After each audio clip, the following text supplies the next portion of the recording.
Secrets of Happy People, Episode 3, Disciples of Conscience. Kamal, a young man in his early 30s, was at a crossroad. It was possibly the biggest crossroad of his life.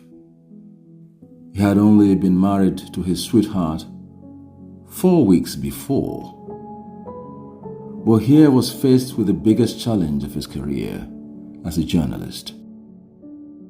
He had worked hard to earn a place in the nation's highest-paying media house as an editor of a magazine that he was working extremely hard with his team to make a household name. This was probably the reason why they chose to tackle the biggest news theme of the season.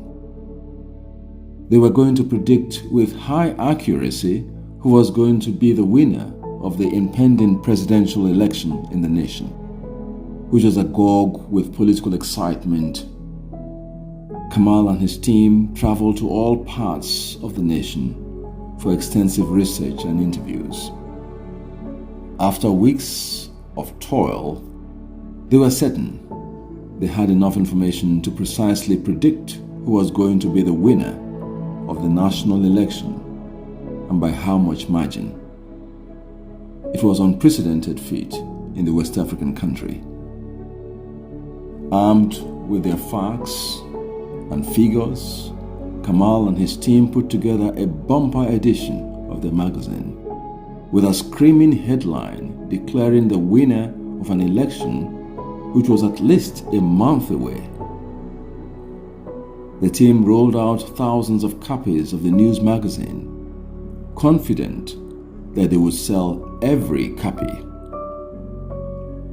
With the magazine duly stockpiled for distribution the next morning, Kamal dismissed his team and went home for a couple of hours rest before returning in the wee hours to commence the distribution to all parts of the country.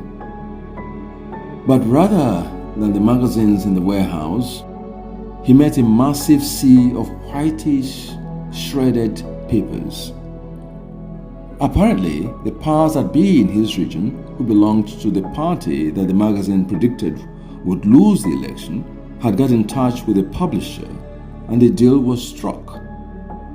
The magazine was not to see the light of dawn. All the copies were shredded under the cover of the night. Not one was spared.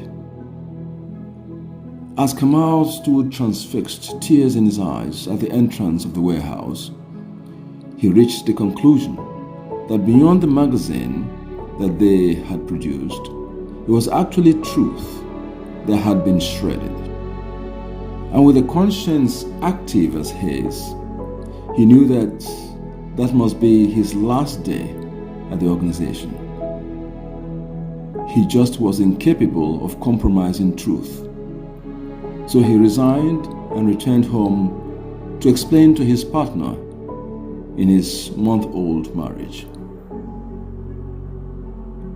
They had little savings to fall back on, and so life was hard while he searched for another job. But in an interview years later, Kamal was to confess that those days after resigning his job in deference to his conscience, becoming penniless and resuming the survival struggle afresh, was some of his happiest. Today, he's a wealthy, roundly blessed man, happy in every way, but one who never fails to give credit, anytime he had the chance to his conscience. Let's hear it in his own words. If at all it can be said that I have a secret of happiness, it is that I rigidly follow my conscience. Each time I take any decision, big or small, comfortable or not, I find myself at peace, happy as a child, sleeping carefree like a baby. Who knows, perhaps here again we stumble on yet another secret of happy people.